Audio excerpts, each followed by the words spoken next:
السلام علیکم ورحمۃ اللہ وبرکاتہ۔ حضرت علی رضی اللہ تعالی عنہ فرماتے ہیں، رسول اللہ صلی اللہ علیہ وسلم نے ارشاد فرمایا، اذا كان ليلة النصف من شعبان فقوموا ليلها وصوموا نهارها۔ ابن ماجہ کی یہ حدیث ہے، جب شعبان کی 15ویں شب آئے تو رات کو قیام کرو، یعنی نمازیں پڑھو، اور اگلے دن کا روزہ رکھو۔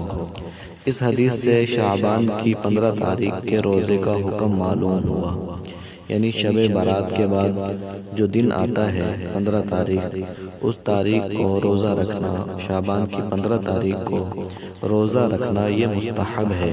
مستحب کا مطلب یہ ہے کہ اگر یہ روزہ رکھیں گے تو ثواب ملے گا، اور اگر کسی وجہ سے یہ روزہ آپ نے نہیں رکھا، یہ بغیر وجہ کے بھی نہیں رکھا، تو آپ کے اوپر کوئی گناہ نہیں ہوگا۔